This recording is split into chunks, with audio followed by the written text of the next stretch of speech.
affordable products. And the motorcycle that's kickstarting that is this, the single-cylinder 250cc Benneli TNT 25. And there's good news indeed. This entry-level Benneli is gorgeous with a lustrous appeal. Yes, in terms of design, the front is shared with the TNT 300, but that's it. From the slim tank with its angular extensions to the trellis frame, the handsome side panels that look like cast alloy units, to the LED tail lamp, everything is new for the TNT 25. It looks muscular but stylish, funky yet smart. In terms of design, it's a lovely balance. Then when it comes to features, the analog and digital instrument cluster is also shared with the TNT 300. And sure, it isn't pretty, but it is easy to read and feature-packed, including a clock and a gear position indicator. There's also a span-adjustable brake lever, and the aluminum footrest feels special. I really like how this TNT 25 is in some ways imitating its elder sibling, the TNT 899. You can see on the tank here, it's got that protector down the middle with this small little nub here, which is exactly like the TNT 899. Other than that, it also feels a lot like the other TNT, the entry-level 300, because of the build quality, which is really quite solid. Fit finish is also very nice, and on the whole, at standstill, this motorcycle is very impressive. But now let's see how it feels when it gets going.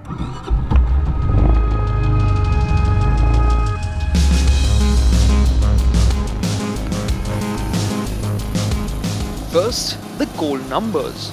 The TNT 25 is powered by a 249cc liquid-cooled single-cylinder engine. Its power output of 24.1 bhp and 2.1 kilograms of torque are both a bit lower than the Honda CBR 250R. But how does it feel? Well, for one, it sounds good. And two, it rides well. Very well. Open the throttle and the TNT 25 responds strongly. Yes, it doesn't feel frantic, but just look at the performance. In a straight line, the TNT 25 goes from 0 to 60 in 3.6 seconds, and 100 comes up in 9.9 seconds, which means it's a bit slower than the CBR 250R, but it is neck and neck with the KTM 200 Duke. However, the trump card of this Benneli is that even when you aren't in a hurry, it feels effortless to ride. There's ample low and mid-range torque, which means going from 40 to 80 km an hour in 4th gear takes only 6.5 seconds. The engine also feels more relaxed at higher speeds as compared to the TNT 300. So yes, it is a strong engine. Now when DSK Benneli gave us the motorcycle for test, they told us that this isn't the final production version of the motorcycle, that's still being fine-tuned. But based on what we've got here, we know that this is an impressive package. I mean, it's got the bottom end torque, it's got the responsiveness to be used every day in the city with ease. At the same time, when you whack the throttle open, it's got the punch and it is fun. Sure, it could do with improvements in terms of refinement and the weightage of the clutch could be lighter, but on the whole, this is a fun motorcycle. Now let's see what it feels like when it's shown a couple of corners. Now you may have noticed that like its bigger sibling, the TNT 300, the TNT 25 also carries over beefy 41mm upside down front forks. But compared to the TNT 300, the design at the rear is conventional. The monoshock isn't horizontally mounted, and the swing arm is an oval tube section unit. All of this is held together by a rigid trellis frame.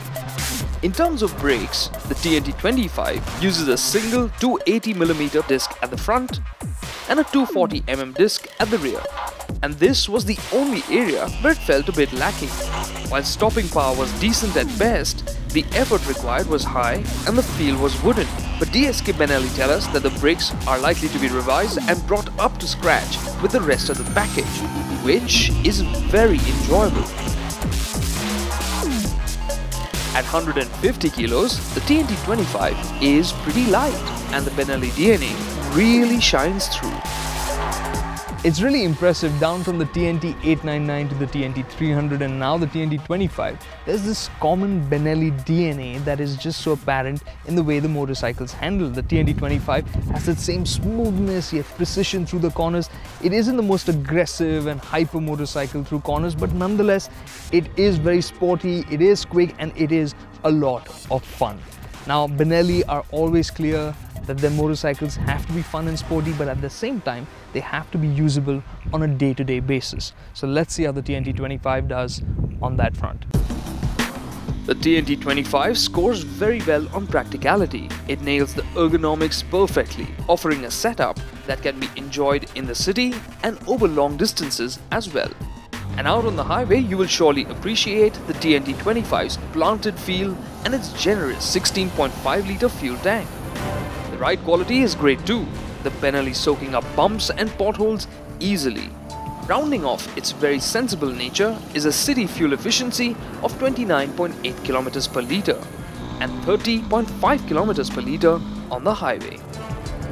With the TNT 25, DSK Benneli have got a great all-rounder, a motorcycle that can be ridden at ease at low speeds in the city, while at the same time can be used to cruise comfortably on the highway or to tackle twisty bits on the weekend.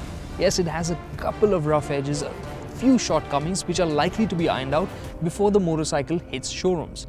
We don't have the prices right now at the time of our ride, but we do know it is going to be priced competitively. Hopefully, it will take on KTM's 200 Duke. And if it does, we know that the DSK Benneli TNT 25 has got what it takes to shake up the 200-250cc space.